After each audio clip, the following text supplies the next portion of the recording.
So guys, आज की class में हम सीखेंगे full sleeve four tucks blouse की स्टिचिंग करना, जिसमें हम सीखेंगे सादा कॉटन ब्लाउज़ में पाइपिंग कैसे लगाते हैं, बाजू कैसे जोड़ते हैं, प्लेट कैसे डालते हैं, हुकाई पट्टी कैसे लगाते हैं, तुरपाई पट्टी कैसे लगाते हैं, साइड की फिटिंग कैसे करते हैं।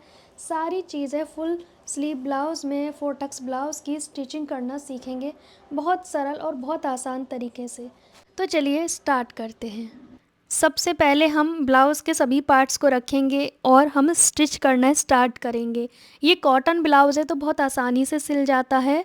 उल्टा सीधे का ध्यान रखना है। ये तो प्रिंट वाला है तो याद रहेगा मुझे। यहाँ पे जो कट लगाए हैं स्लीव्स में, वहीं से हमने इसे फ़ोल्ड करना है। फ़ोल्ड इसे हम करेंगे डबल फ़ोल्ड में इस तरह से, लेकिन जो कट है वो हमारी वहीं से हमें उतना कपड़ा यूज़ करना है फ़ोल्ड में। यहाँ पे आप तुरपाई भी कर सकते हो, सिलाई भी लगा सकते हो। मैं इसमें सिलाई लगा रही हूँ, इसमें तुरपाई नहीं करेंगे। तो इस तरह से आपने स्लीव्स को फ़ोल्ड करना है। अब हम सेम दूसरी स्लीव्स को भी फ़ोल्ड कर लेंगे। यहाँ पे बैक पार्ट की जो प्लेट है वो छाप लेंगे, क्योंकि दो प्लेट डलती हैं। और जैसे कि मैंने कहा कि शोल्डर गिरने की बहुत प्रॉब्लम है आपको, तो आप ये प्लेट थोड़ी कम मार्जिन में डालें, मतलब पतली डालें। क्योंकि आप पकड़ के देखोगे ना, ज़्यादा मार्जिन दबाओगे इस प्लेट में तो कंधे जो नेक है वो फैलने लगेगा। तो आपने बिल्कुल पतली प्लेट डालनी है। अगर समस्या है तो, नहीं है तो कोई बात नहीं। इस तरह से हमने दूसरी प्लेट को भी डालना है और आप थोड़ा स्लो प्रोसेस से डालें। जब भी आप प्लेट में सिलाई लगाएं तो बारीक सिलाई लगाएं और जो धागा कट करें वो 1.5 या 2 इंच की दूरी पे कट करें, ताकि प्लेट खुले नहीं। अब हम फ्रंट पार्ट में प्लेट डालेंगे तो सभी प्लेट को दूसरे पार्ट में भी छाप लेना है। यहाँ पे आपको प्लेट पकड़ पकड़ के ये देखना है कि नेक हमारा गिरने वाला तो नहीं बनेगा इसमें। देखो, मैं ये प्लेट को ज़्यादा पकड़ रही हूँ तो नेक हमारा आ रहा है इस वाली साइड पे, शोल्डर वाली साइड पे, आर्म होल साइड पे नहीं जा रहा, इस प्लेट से जा रहा है। ठीक है, तो ये प्लेटों को ना ध्यान देना है कौन सी प्लेट से हमारा शोल्डर हिल रहा है। तो ये बाकी प्लेट मैं पतली डालूँगी और जो हमारी तुरपाई हुक वाली साइड है वहाँ पे मैं मोटी डालूँगी। क्योंकि अभी मैंने आपको पकड़ के दिखाया ना, तो आपने ये अपना दिमाग लगाना है, किसी मेथड पे, किसी फालतू के रूल पे नहीं जाना। आप ये देखो कि कौन सी प्लेट में ज़्यादा दबाने से ये फैल रहा है नेक, तो उसके हिसाब से काम किया करो। बस ब्लाउज अच्छा बनना चाहिए, फिर चाहे आप अपने तरीके से सिलो या मेरे तरीके से सिलो या किसी और के तरीके से। देखो, ये प्लेट हम ज़्यादा दबा रहे हैं तो हमारा नेक जो शोल्डर है वो साइड को भाग रहा है। तो हम इस प्लेट को ना पकड़ के चेक करेंगे कि ज़्यादा पकड़ने से क्या हो रहा है। देखो, इस तरह से पकड़ने से हमारा जो शोल्डर पट्टी है वो किस साइड को हिल रहा है। तो ये ना आपने चेक करना होगा, अपना थोड़ा दिमाग लगाओ जो आपके पास है स्टिच करने के लिए, उसमें किस तरह से हमें सिलना है। मेरी अब ये वाली जब हम प्लेट डालेंगे ना, तो हमारा जो शोल्डर है वो नेक की साइड पे आ जाएगा। प्लेट डालने का तरीका आपने शुरू की क्लासेस में देखा ही होगा, मैंने कैसे प्लेट डाली हैं। ठीक है, तो हमारी एक पार्ट में प्लेट डल गई, सेम दूसरे पार्ट में डल गई। फिर आपने चेक करना है कि ये दोनों हिस्से बराबर आने चाहिए और जो प्लेट है वो आमने सामने हो। अगर नहीं आई है आमने सामने, अगर आप बिगनर हो तो दोबारा खोल के करो, लेकिन करते रहो जब तक बराबर नहीं आ जाते। अब इन दोनों को रख के मैं ना यहाँ से हल्की सी छटाई करूँगी और ऊपर से करूँगी।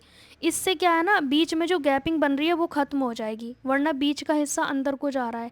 इसीलिए तो प्लेट डालने के बाद हम कटिंग करते हैं। तो प्लेट अगर मैं डाल के कट करूँगी तो आपको शायद समझ नहीं आएगा, इसीलिए मैंने ये आपको समझाया। पता है, कटिंग के समय सारी प्लेट पकड़ के कटिंग करोगे तो वो नहीं होगा। अब यहाँ से हमने दो पट्टियाँ कट की, एक 2 इंच चौड़ी, जो हम सीधे हाथ की तरफ लगाएंगे हुक पट्टी और सीधी साइड से लगाएंगे। यहाँ से हमने सिलाई लगानी है सीधी साइड से रख के। अब इसको पलटते हुए एक सिलाई लगाएंगे। यहाँ पे हमने जो सिलाई लगाई है वो अभी टॉप स्टिच लगाई है। अब इसे हम प्रॉपर उल्टी साइड पे फोल्ड कर देंगे, बाद में इसमें तुरपाई और हुक लगेंगे। प्रॉपर फोल्ड कर दिया। सो गाइस, आपने पिछली क्लासेस में देखा होगा, मैंने हर ब्लाउज़ में अलग अलग तरीके की नेक पट्टी लगाना सिखाया है। एक में डोरी पाइपिंग लगाना सिखाया है, एक में औरेब पट्टी। इसमें हम सीखेंगे गोल पाइपिंग लगाना, जो कॉटन के कपड़े की, सादा कपड़े की लगेगी। ठीक है, यहाँ पे एक पार्ट हमारा रेडी हो गया। अब दूसरे पार्ट में आई पट्टी लगाएंगे। तो आई पट्टी के लिए हमने लिया है 3.5 इंच चौड़ी पट्टी। इससे थोड़ा अलग तरीके से लगाएंगे। इसे हम सीधी साइड से लगाना शुरू करेंगे। जी हाँ, आपको लगा कि मैं उल्टी साइड से लगाऊंगी, नहीं, मैं वो तरीका भी यूज़ करती हूँ, पर मैं आपको दोनों तरीके बताने चाहती हूँ। तो सीधी साइड से हमने लगा लिया, फिर एक साइड से 1/2 इंच हमने इसे पलट के सिलाई लगा दी। सिंगल फोल्ड करेंगे इस वाली साइड से। अब हमने एक सिलाई टॉप स्टिच लगानी है यहाँ से। आई पट्टी को ज़्यादातर लोग उल्टी साइड से लगाते हैं, पर इस सीधी साइड से भी आप लगा सकते हो, इससे ज़्यादा मोटा नहीं होगा। अब हम उल्टी साइड इसे उतना फोल्ड करेंगे जितनी चौड़ाई हमें पट्टी की चाहिए उसके हिसाब से। जैसे मुझे चाहिए इस तरह से 1 इंच के करीब, जितनी भी आपको चाहिए, 1/4 इंच 1 इंच। अब हमने उसी जॉइंट पे सिलाई लगानी है। और ध्यान से देखो, मैंने उल्टी साइड इसे फोल्ड किया है। मेरी ये 1 इंच बड़वा पट्टी हो गई, आई पट्टी हो गई। यहाँ से कुछ इस तरह से नज़र आएगा उल्टी साइड से। तो आप दोनों तरीके से हुकाई पट्टी लगा सकते हैं। और हम फिर मैच करके देखेंगे, प्लेट आमने सामने होनी चाहिए, लंबाई बराबर हो। अब 1.5 इंच चौड़ी एक पट्टी कट करेंगे, जो हम लगाएंगे तुरपाई पट्टी कह सकते हो, नीचे जो पलट के लगाते हैं ना। अगर आप कपड़े ब्लाउज़ के पार्ट में ही रखना चाहते हो फोल्ड मार्जिन, तो आप वो भी रख सकते हो, लेकिन आपसे वो ठीक से फोल्ड नहीं होगा, क्योंकि प्लेट डालने के बाद नीचे की चौड़ाई कम हो जाती है, फिर फोल्ड करने में दिक्कत आती है। तो हम इसे पट्टी लगा के फोल्ड करेंगे, ऊपर से टॉप स्टिच लगाएंगे। सेम मेथड से हम दोनों पार्ट में लगा लेंगे, जैसे कि इस फ्रंट का दूसरा हिस्सा और बैक पार्ट। सेम मेथड से हमने पट्टियाँ अटैच करनी है। यहाँ से मैंने 1/2 इंच एक्स्ट्रा रखा है, ध्यान से देखो, 1/2 इंच एक्स्ट्रा रखना होगा आपको, ताकि हम इसे फ़ोल्ड करें और फिर इसे प्रॉपर फोल्ड कर दें। तो एक पार्ट पे मैंने लगाना सिखा दिया आपको पट्टी, बाकी दोनों पार्ट पे भी सेम लगानी है। ताकि ज़्यादा वीडियो बड़ा ना हो जाए, इसलिए मैं एक लगाना सिखा रही हूँ आपको। और जब भी आप हुकाई पट्टी लगाएं तो दोनों मैच करना ज़रूरी है, ताकि प्लेट ऊपर नीचे ना हो। अगर ऊपर नीचे हो रही है तो आप दोबारा उधेड़ें, दोबारा सिलें उसे। ये चीज़ें आपको परफेक्ट बनाएंगी, जो कमियां हैं उन्हें सुधारने में आप टाइम लगाओगे तो। अब फिर से हम इसको मैच करके देखेंगे। अब दूसरे पार्ट पे मैंने फ़ोल्ड करने से पहले मैच किया है कि मुझे कितना रखना है। इस तरह से दूसरे पार्ट पे हम बराबर से पकड़ के फ़ोल्ड करेंगे इस पट्टी को। तो इस तरह से मैं हमेशा सिलाई करती हूँ बारीकी से, आपको भी करना चाहिए। अगर आप बिगिनर हो तो बहुत ज़्यादा ध्यान से सीखना चाहिए। पिछली क्लास में हमने ब्लाउज़ की कटिंग करना सीखा था, इसी ब्लाउज़ की। बहुत सारे लोग कहते हैं कि छोटी बाजू की, तो देखिए छोटी बाजू आप लगा सकते हो, मैंने तो मेथड सिखाया। आप चाहे बड़ी बाजू लगाओ इसमें, चाहे छोटी बाजू लगाओ, वो आपका अपना चॉइस है। और मैं मेथड शेयर कर रही हूँ। फिर ये जैसे ये 34 साइज़ का ब्लाउज़ है, आप 36 बनाओ, 38 बनाओ, 40 बनाओ, मेथड तो सेम ही रहेगा ना, मेथड थोड़ी ना चेंज होगा। अब बैक पार्ट में भी हम पट्टी को लगा चुके हैं। अब हमने दोनों पार्ट के शोल्डर आपस में अटैच करने हैं। ध्यान से देखो कैसे मैंने रखा है। इसकी कटिंग की वीडियो पिछले क्लास में आपने देखी होगी, नहीं देखा है तो आप हमारे यूट्यूब चैनल की प्लेलिस्ट को चेक करें, जिसमें होगा सिलाई क्लास वाला ऑप्शन। उसमें बहुत सारी जो वीडियो हैं पहली क्लास से लेकर आज तक की क्लास सारी उसमें मैं ऐड करती जा रही हूँ। जो लोग शुरू से सीख रहे हैं वो उन क्लासों को देख सकते हैं, प्लेलिस्ट में सारी क्लास ऐड हो गई हैं, ठीक है। इसमें हम सादा पाइपिंग बनाना सीखेंगे, जो कॉटन ब्लाउज़ में पाइपिंग चलती है वो। तो हम और एक पट्टियाँ कट कर रहे हैं। इसकी चौड़ाई 1.25 इंच से होनी चाहिए, कम से कम 1.25 इंच। और हम यहाँ पे बनाएंगे पाइपिंग, ध्यान से सुनो, पाइपिंग बनाएंगे। और एक पट्टी से तुरपाई पट्टी भी बनती है, पाइपिंग भी बनती है। तो मैंने ब्लाउज़ की तीसरी वीडियो है ये क्लास, तो इस तीनों में मैंने अलग अलग तरीके शेयर किए हैं, ताकि आपको सारे तरीके आने चाहिए, जो आपने बनाना है बना सकते हो।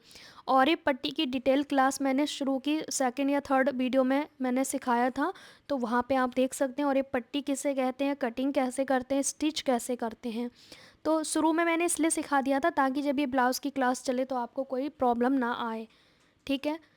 अब यहाँ से हमने लगाना शुरू करना है। 1/2 इंच बाहर निकालेंगे पट्टी को और हल्का सा खींच के लगाएंगे। जब भी पाइपिंग बनाओगे तो हल्का सा खींचना ज़रूरी है, ताकि आपकी पाइपिंग एकदम गोल आए और शोल्डर भी ना गिरे। तो यहाँ पे हम पट्टी को हल्का हल्का खींचेंगे, ज़्यादा नहीं खींचेंगे। शोल्डर के पास थोड़ा ज़्यादा खींच सकते हो, ताकि शोल्डर पे अच्छा सा टाइटनेस रहे नेक में। और बहुत ही स्लो प्रोसेस से सिलाई लगाएं।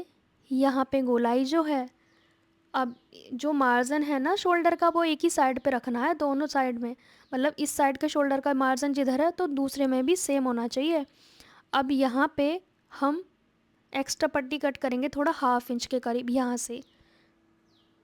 अब इसे भी स्टिच कर देंगे, ठीक है। अब गोलाई वाली सभी जगह पे कट लगाएंगे। कट लगाने के बाद इसको फ़ोल्ड करेंगे और सिंगल फ़ोल्ड करेंगे। अब यहाँ पे ना मैं पाइपिंग के हिसाब से फ़ोल्ड कर रही हूँ। अब यहाँ तक तो आपने नॉर्मल भी फ़ोल्ड करना है, अगर आप तुरपाई वाला बना रहे हो तो भी फ़ोल्ड करना है। अगर तुरपाई वाला नहीं बना रहे तो ये फ़ोल्ड करने के बाद डायरेक्ट इसे पाइपिंग का रूप दे देंगे। फ़िलहाल हम सिंगल फ़ोल्ड कर रहे हैं। इसकी चौड़ाई उतनी है जैसे कि 1 इंच का चौथाई भाग होता है ना, अब आप देख लो कितनी हो सकती है, ठीक है। क्योंकि एक तो डार्क कलर है तो ठीक से शायद नहीं दिख रहा होगा। यहाँ पे आप चाहें तो इसे पाइपिंग भी बना सकते हैं या फिर इसे पूरा पलट के तुरपाई कर सकते हो, ठीक है। दोनों ही तरीके आप कर सकते हो। तो मैं फ़िलहाल इसको पाइपिंग का रूप दूंगी क्योंकि ये छोटा ही नेक है तो और फिर ये कॉटन ब्लाउज़ में पाइपिंग ज़्यादा अच्छे लगते हैं। गोलाई की जगह पे मैंने कट लगा दिए। अब यहाँ पे जो 1/2 इंच एक्स्ट्रा है इसे भी फ़ोल्ड करेंगे और सिलाई लगा देंगे। तो आप भी इस तरीके से गले की पट्टी आसानी से लगा सकते हो। अब यहाँ पे जो बैक साइड का फैब्रिक है इसको हम कट कर देंगे। प्रॉपर पूरी तरीके से अच्छे से कट करना है वरना फ़ोल्ड करने में प्रॉब्लम आएगी और ये इस मार्जिन की हमें ज़रूरत भी नहीं है। अब इसमें हम पाइपिंग के जितना इसे इस तरह से बनाएंगे, पाइपिंग निकालेंगे और इसे फ़ोल्ड करेंगे। जितनी चौड़ी आपको पाइपिंग रखनी है उतना रखें, बाकी सब नीचे को फ़ोल्ड कर दें और आप इस पर सिलाई लगा दें। तुरपाई करना चाहते हैं तो कर सकते हैं बट मुझे तो सिलाई पसंद है और मैं यहाँ पे सिलाई में ज़्यादा पसंद करती हूँ, सिलाई लगा रही हूँ। यहाँ पे ना एक्चुअली डार्क कलर है इसलिए शायद आपको पाइपिंग ठीक से नज़र नहीं आ रही होगी। अगर आप चाहते हैं कि पाइपिंग में फिर से आपको सिखाऊं तो आप मुझे इस क्लास के नीचे कमेंट कर देना, इस वीडियो के नीचे, ठीक है। बहुत पतली पाइपिंग निकाल रही हूँ मैं, इसीलिए डार्क कलर में दिख नहीं रही है। और ये मैंने पहले नहीं सोचा कि डार्क कलर में दिखाई देगा या नहीं देगा, बट फिर भी मैं आपके साथ शेयर कर रही हूँ। बस मैं यहाँ पे पाइपिंग की चौड़ाई को मेंटेन कर रही हूँ, बाकी तो सिलाई लगा रही हूँ और कुछ खास थोड़ा ना कर रही हूँ मैं।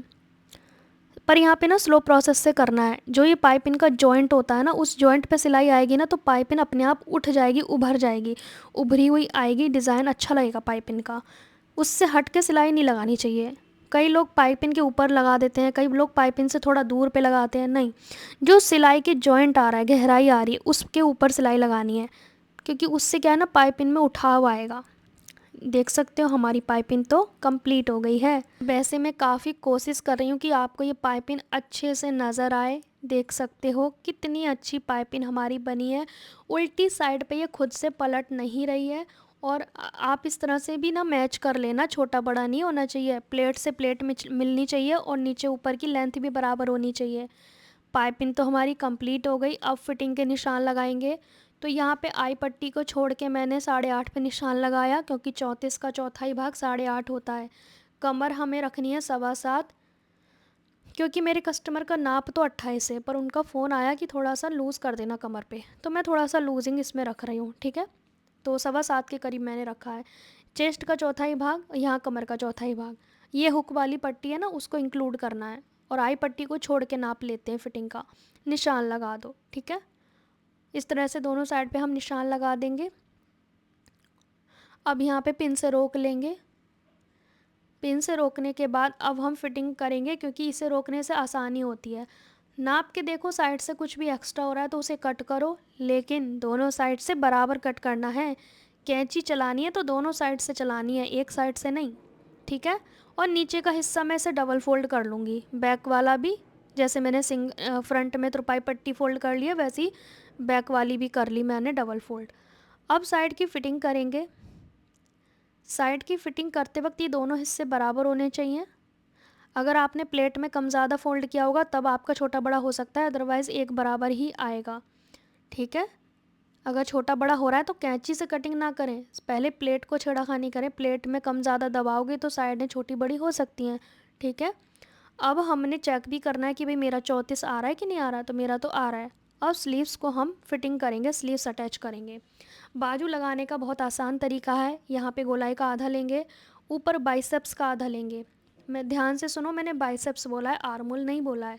आर्मोल गोलाई को कहते हैं और हमने उससे नीचे जो एरिया है उसको हमने निशान लगाया है। इसकी कटिंग की डिटेल वीडियो देखा होगा आपने तो ज़रूर आपको समझ में आएगा।